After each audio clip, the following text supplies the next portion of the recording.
लड़का चाहे कुछ भी करे, एडजस्ट हमेशा लड़की को ही करना है। ये कहाँ का न्याय है। निमृत शादी के बाद पति के साथ बेंगलोर चली गई। उसकी सास शादी के बाद 1 महीने तक रहकर वापस चली गई। अब उसे अपना घर खुद ही संभालना था। सास के जाने के बाद कुछ दिन तक उसने पूरी कोशिश की सब कुछ अकेले संभालने की। सुमित और निमृत की अरेंज मैरिज थी। दोनों एक दूसरे से सिर्फ फ़ोन पर बात करते थे, बहुत ही कम मिलते थे। शादी के कुछ दिन तक तो सब कुछ ठीक चलता रहा, लेकिन गृहस्थी चलाना आसान नहीं होता। उनके पड़ोस में एक आंटी ने निमृत की बहुत मदद की। सुमित ने कहा कि तुम्हें जो भी चाहिए ऑनलाइन मंगवा लेना, मैं बहुत बिज़ी हूँ, मेरे पास बिल्कुल भी टाइम नहीं है। फिर कुछ दिनों के बाद सुमित ने अपने ऑफिस के दोस्तों को घर पर खाने के लिए बुलाया। निमृत ने सारा इंतज़ाम कर लिया। दोस्तों के आने पर सबसे पहले वो सबके लिए शरबत लेकर आई तो सब लोग ज़ोर ज़ोर से हंसने लगे और कहने लगे कि भाभी जी, हम यहाँ पर ये सब पीने नहीं आए हैं। निमृत कुछ समझी नहीं थी। उसने आगे से जवाब दिया कि आप बताइए आप क्या पियेंगे, मैं वही बना दूंगी, जूस या फिर शेक। इतने में सुमित बोला, तुम अंदर जाओ और 5 खाली ग्लास और बर्फ़ लेकर आओ। निमृत ने कभी किसी को पीते हुए नहीं देखा था। उसके परिवार में कोई शराब को हाथ तक नहीं लगाता था। उसने सिर्फ अपनी सहेलियों से सुना था।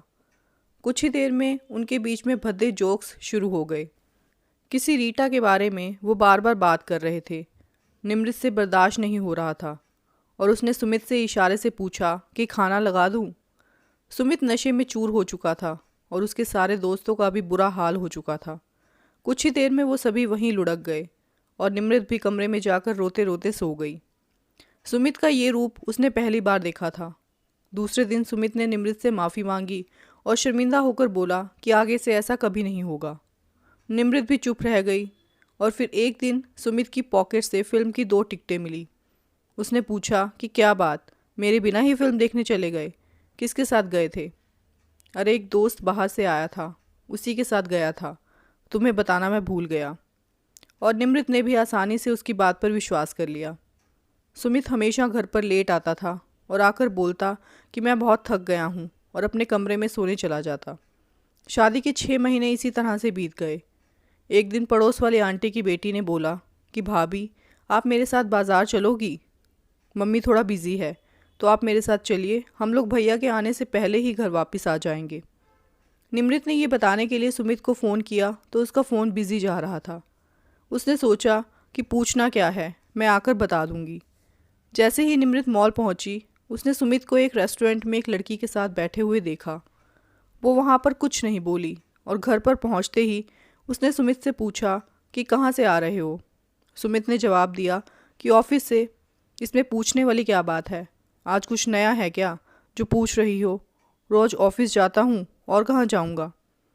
निमृत ने पूछा, आज किसके साथ थे? और प्लीज़ कुछ बोलने से पहले इतना समझ लेना कि आज झूठ मत बोलना। मैंने तुम्हें मॉल में उस लड़की के साथ देख लिया था। कौन है वो लड़की? दोनों के बीच में काफ़ी झगड़ा हुआ और इसके बाद भी दोनों के बीच में अक्सर झगड़े होने लगे। एक दिन सुमित उसी लड़की जिसका नाम रीटा था उसे घर लेकर आया और निमृत को ये बताया कि ये मेरे साथ ऑफिस में काम करती है। सुमित शराब पीता और फिर निमृत से माफ़ी मांग लेता। यही सिलसिला हमेशा चलता रहा और इसी तरह से निमृत और सुमित के बीच में दूरियां बढ़ती गई। अब सुमित रोज़ अपने दोस्तों को लेकर आता और निमृत से उन सबकी सेवा करवाता। वो बस उसके लिए एक नौकरानी बनकर रह गई थी।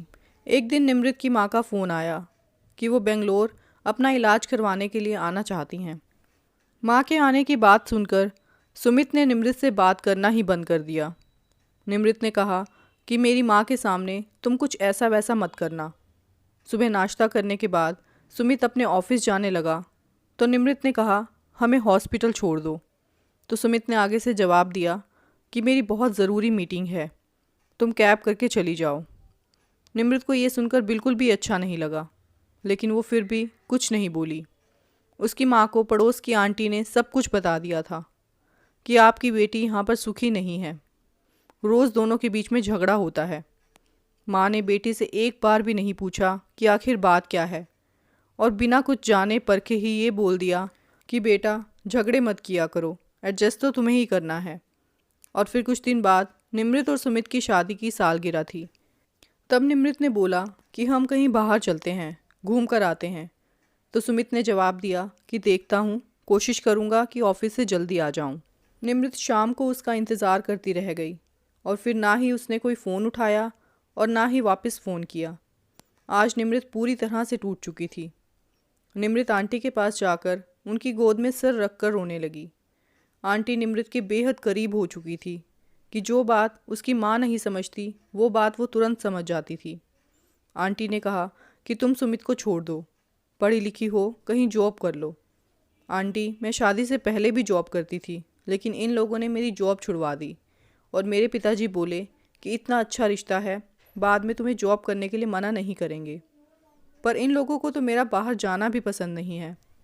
आंटी की बेटी रिंकी ने कहा कि मेरे ऑफिस में अकाउंटेंट की ज़रूरत है, आपको तुरंत जॉब मिल जाएगी। रिंकी ने गर्ल्स हॉस्टल में बुकिंग कर दी।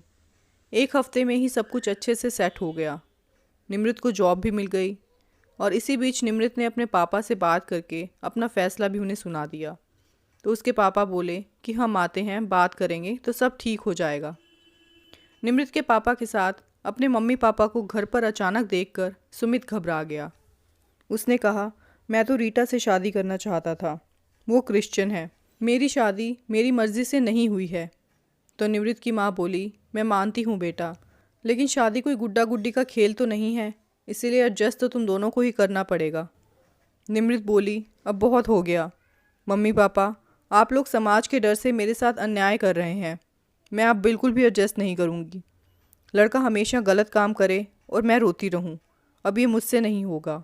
आपको बताना मेरा फ़र्ज़ था, आप घर के बड़े हैं। मुझे नहीं पता था कि लड़कियों को एडजस्ट करना और लड़कों को छूट देना यही समाज का दोगलापन है। आपने और मम्मी ने कभी मुझसे नहीं पूछा कि मैं क्या चाहती हूँ। आपने कहा कि लड़का अच्छा है, नौकरी छोड़ दो, और मैंने छोड़ दी। पति ने कहा कि घर की 4 दीवारी में बंद रहो और मैं उसकी सारी बात मानूं। पति लड़की घर लेकर आए, फिर भी मैं ही एडजस्ट करूं, ये सब मैं और नहीं कर सकती। मैंने अपना फ़ैसला कर लिया है, मैं सुमित के साथ अब और नहीं रहूँगी। मैं अपना बोझ आप लोगों पर भी नहीं डालूँगी। अब मैं किसी पर डिपेंड नहीं होना चाहती। मैं पढ़ी लिखी हूँ, खुद कमा सकती हूँ, इंडिपेंडेंट भी बन सकती हूँ, पर समाज के डर से एडजस्ट आज तो क्या, मैं कभी नहीं करूँगी। दोस्तों, कहानी को अंत तक सुनने के लिए बहुत बहुत धन्यवाद। कहानी कैसी लगी अपनी राय ज़रूर देना। साथ ही चैनल को सब्सक्राइब, वीडियो को लाइक और शेयर भी ज़रूर कर देना। Thank you for watching this video. Take care, bye bye.